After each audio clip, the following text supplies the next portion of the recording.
cathartic. Oh, herb word number 2. Way to segue, Malcolm. All right, so cathartic. I mean, and here again, here's one of these words that's just kind of thrown around in a kind of modern vernacular, but do people actually really know what that means, or do they associate at least to this meaning that we're coming up to? So cathartic, inducing catharsis, purgative. That's what I often think of. Yeah. Purgative. Whether it's like physiologically purgative, like you're going to go to the bathroom and eliminate everything. Right. Cathartic experience. Yeah. Or emotionally. Yeah, just get it out. Yeah. Yeah. Welcome to the Light Cellar Podcast, brought to you by Light Cellar, a place where you can learn to find and craft your own food and medicine. In this interview series, you will meet a range of characters in the health and wellness space that are bringing light to your everyday. You'll hear from a number of different experts on a wide variety of topics. We have several different series within the podcast, including our Wild Wisdom and Storytelling with Blaine Andrusic, the Rays of Light, inspiring wellness in the community, plus solo casts, Q&As, and other topics for you to enjoy. You can find this as a video version as well as the audio on any of your favorite platforms. Be sure to like, subscribe, and share this with somebody you know who will benefit. You can also shop online at lightcellar.ca. Hello. Welcome for another edition of Herbal Highlights with Angela Bewick. And Malcolm Saunders. There we are. Welcome, folks. Yeah, we've been having fun with these, eh?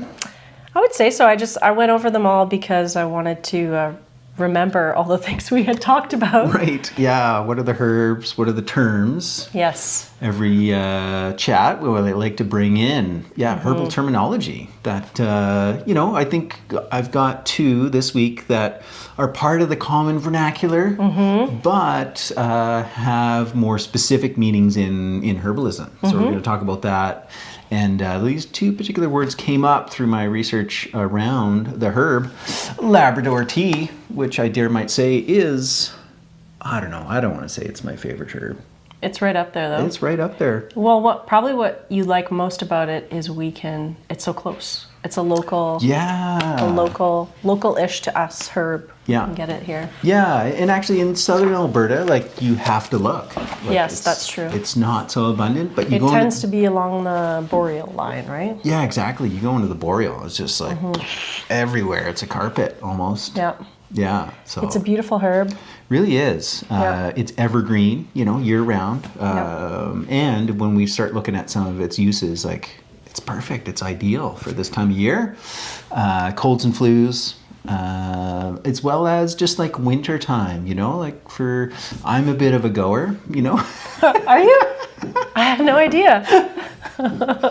So, winter, isn't it supposed to be a time where you resting, relax, restore, and Labrador Tea is great for that. I would say, actually, maybe it kind of gets into our words. I wouldn't say it's sedative in the sense that I have a cup and I'm I can't move. But more calming, would you find it? Say it's a more nervine almost? Yeah. Type. And I think it's also kind of dose dependent and also how you take it as well. Yes. Yeah. So maybe let's reveal our first word, which is narcotic. Narcotic. Yeah. What a connotation. What do you think of when you hear the word narcotic? Yeah. I think of narcos and, that's right. Narcs. That's the word I was looking for.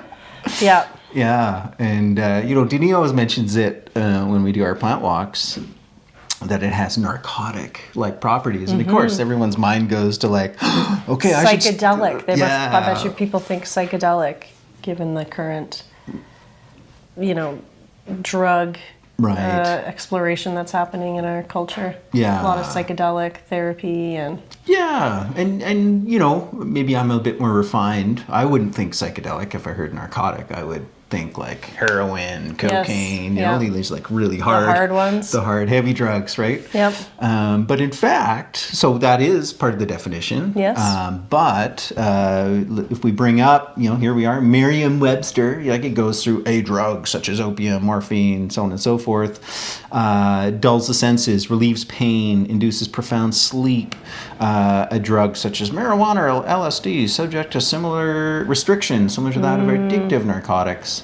But what we're talking about here is something that soothes, relieves, or lulls. Mm-hmm. Yeah. Going back to one of our previous words, which was anodyne. Anodyne, yeah. And that meaning pain relieving. Right. Yes. Yeah. Mm-hmm. So in that sense, coca leaf is narcotic because it's very like numbing and pain relieving. Mm-hmm. But I wouldn't say it's like induces stupor or no, it's calmness. more of a stimulant rather than Absolutely. a depressive substance. But in the case of Labrador tea, it's one of those things that it can have narcotic properties, but it's depending on how you take it. So if, extracted in alcohol or made into a mead, something like that, and smoked, that's really where you'll get more emphasis on those narcotic properties versus just drinking a cup of tea. It's not going to like knock you out in that way. But it may give you some of the calming sort of benefits. Yeah. Makes me think it would be great for sore throats. Mm-hmm. And it might be lovely for any sort of like, you've got that tension at the end of the day. Right. Yeah. It might be a nice thing to either have by itself or blend with other herbs that would be really calming as well, like chamomile or lemon balm.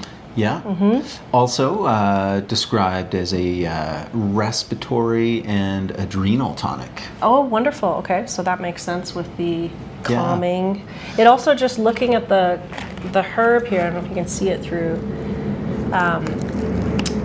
This color, this sort of tone usually indicates that there's some minerals in it, some nutrients in it as well, to me.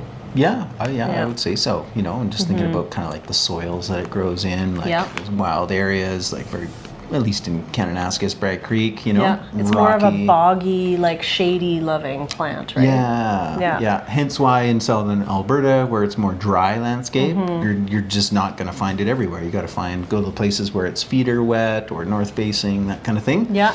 Conifer forests, usually mixed in, and you can like dig away the snow, and there they are. Does this flower in the spring? It does, actually. Are they little white flowers? Yeah. Okay. Yeah, they're beautiful. Yeah. And it's in the rhododendron family, so it really looks like a rhododendron. Oh, cool. Yeah. All right. I love it.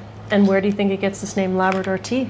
Well, there's other names for it too, like Greenland moss and that type of thing. So it's native to this area, to this land across Canada, and so I think it was one of the teas that the early settlers, the people that came over, that were turned on to it because it has quite a bit of tannins. So it actually it's like a herbaceous black tea.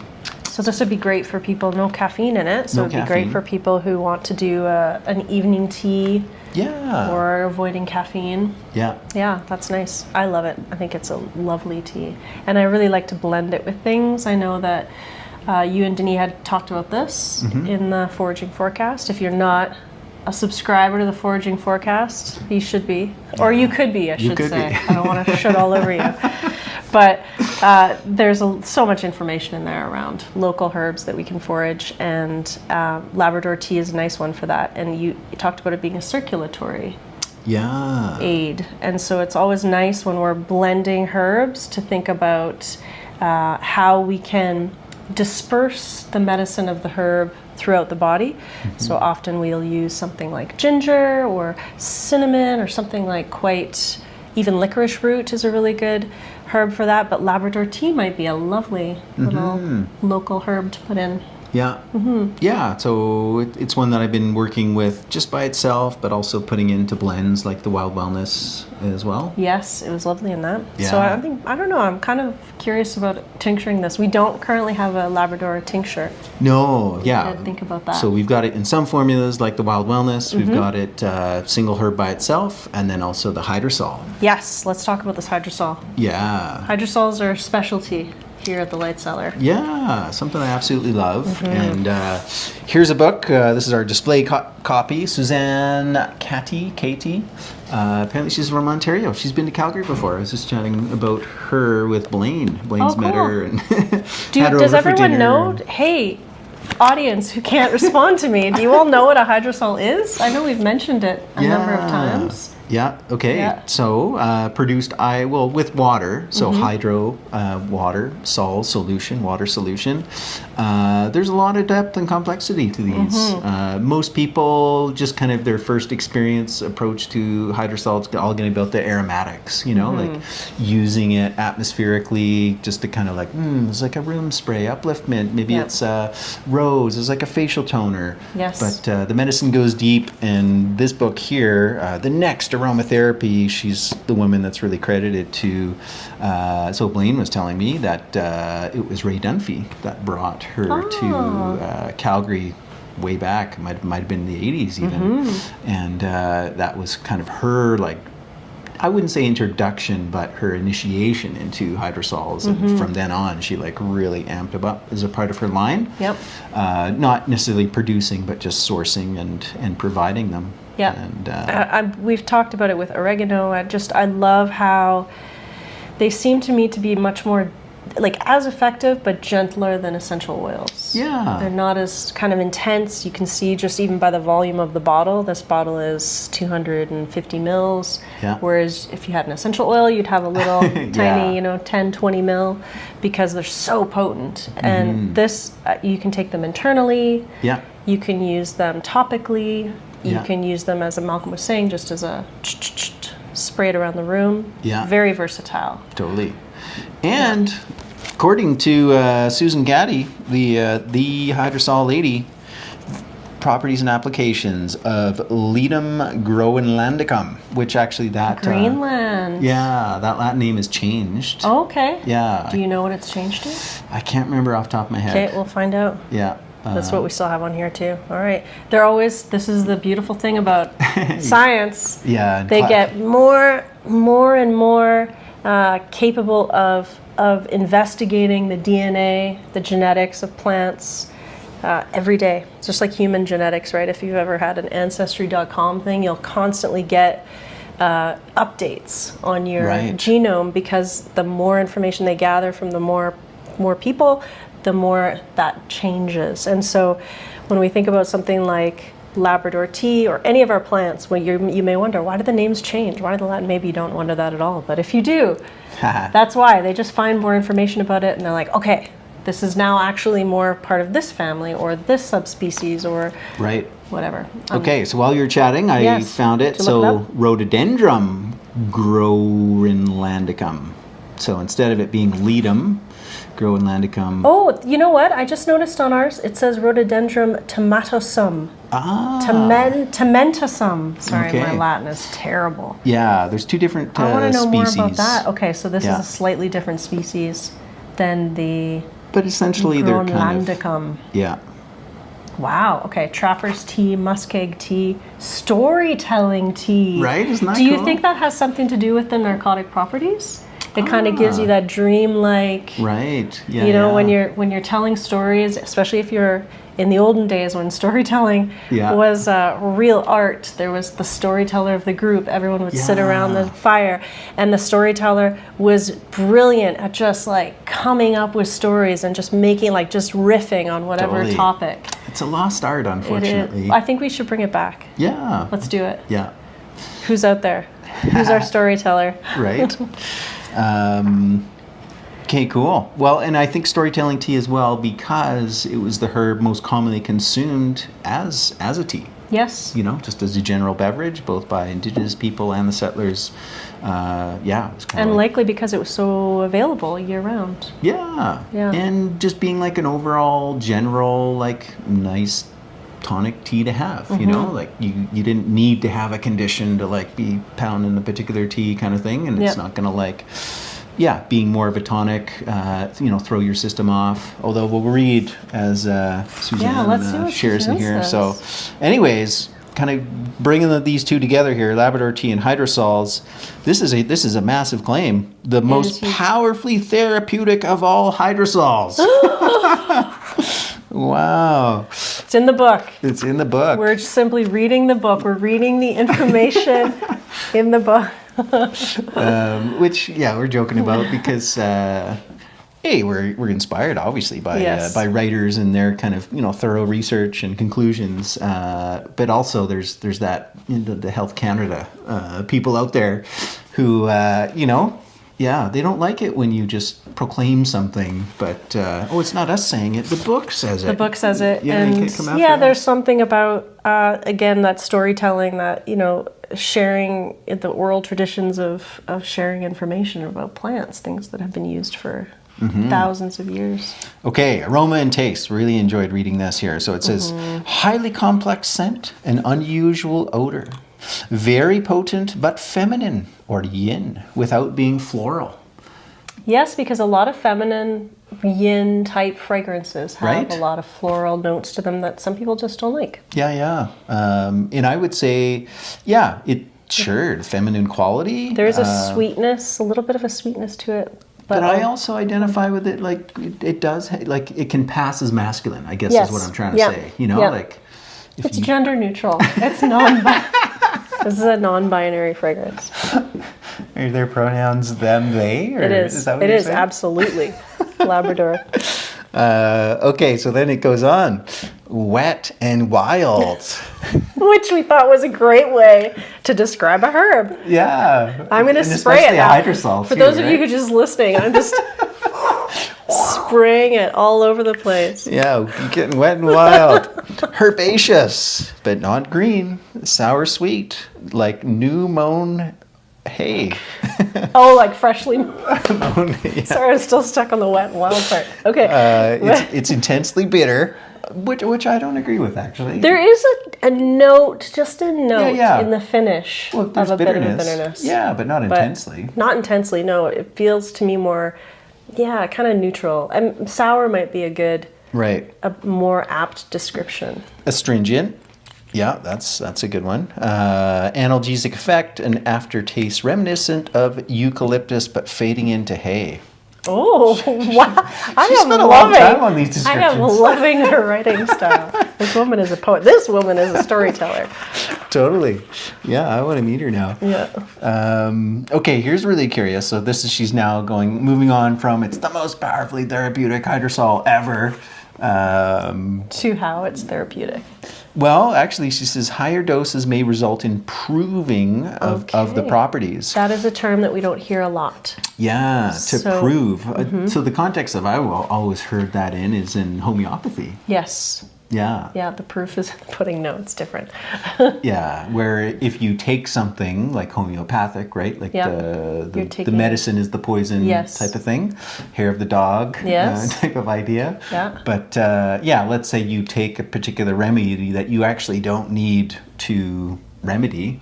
Yeah, you can prove the symptoms. So it's like, you're taking, arnica. I don't know, would this happen? Would you take arnica for bruising, but you don't have bruise, and suddenly you end up with bruises? No, I think it's like headaches or... it might have different, it's like, a little bit of the poison to help. It's like that Princess Bride bit where the guy is like, what's his name? Wesley wants to, they both take the poison. And he's like, which one? They're switching the cups back and forth. But he's immune to the poison because he's been taking the poison for little tiny doses of the poison for years. We talked about this in another episode too about something else. But I think it's meaning it's going to, if you take too much of it, you'll begin to get the symptoms worse. Is that? Yeah, you may develop symptoms that are normally improved or cleared up by it. Yes, okay. Yeah. So rather than improving, you're doing the opposite. Right. Okay. Yeah. And this is one of those things, this plant, so for instance, Labrador Tea acts as an intestinal regulator. So it's good for the bowels, but if you take too much... You may have too much bowel activity. It'll become cathartic. Oh! Her word number 2. Way to segue, Malcolm. All right, so cathartic. I mean, and here again, here's one of these words that's just kind of thrown around in a kind of modern vernacular, but... Do people actually really know what that means, or do they associate at least to this meeting that we're coming up to? So cathartic, inducing catharsis, purgative. That's what I often think of. Yeah. Purgative. Whether it's like physiologically purgative, like you're going to go to the bathroom and eliminate everything. Right. Cathartic experience. Yeah. Or emotionally. Yeah, just get it out. Yeah. Yeah. Yeah. So, because then, the other part of the definition, so they always give you like 1, 2, 3. So, specifically number 2, cleansing the bowels, promoting evacuations by stool.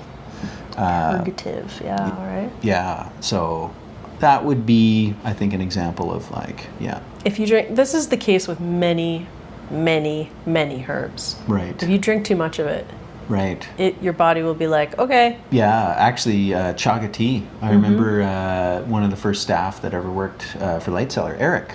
Great guy, got super inspired about chaga. Went chaga hunting, found some chaga, and back then we were all about like the stronger the better. And he made it like so strong, like a thick black like a tar. syrup. Like a tarry syrup. He drank it and just like instantly just started like purging. Oh yes. Yeah, out of every orifice. Out of all orifices. Fun. There's cathartic. Right? Yeah. Okay. A liver regenerator and cleanser. Detoxifies the organ, seems to improve liver functions generally. Excellent for recovering from surgery or after serious illness or infection, as it cleanses foreign substances out of the body. Very important. I know a lot of people are sick. I'm recovering from... It's going around. It's going around. In various manifestations too, right? Yep. It's like some people have a stomach thing going on. Other people have what I had, which is this kind of respiratory thing. Yeah. And my main, focus I was fortunate. I have a really great place where I work. I can stay home.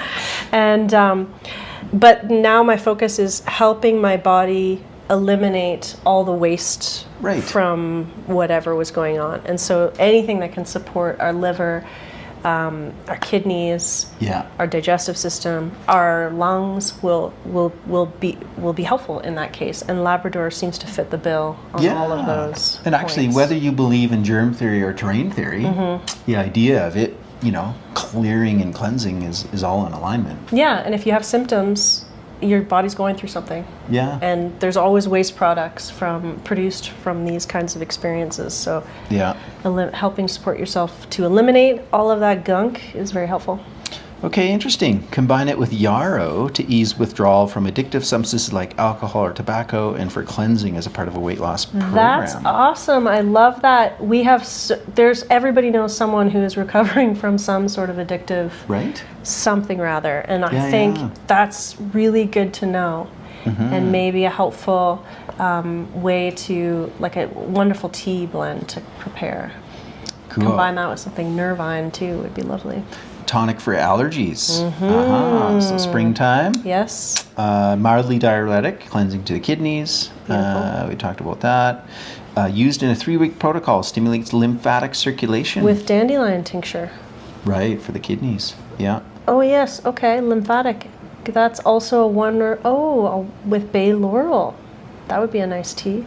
That's a great thing to think about also when you're recovering from any sort of illness. You got to help your lymphatic system. Yeah.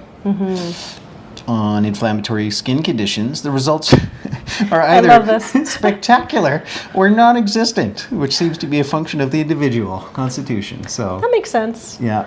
We know there's so many things that work for some and not others. I was just reading about the rosemary hair products, rosemary oil. We have a wonderful rosemary mint oil and rosemary hydrosol. Yeah. And it works in 50% of the people for hair growth. Yeah. So everyone should try it because you Right. don't know where you lie, and that you might be that 50%. Could be the miracle. Yep.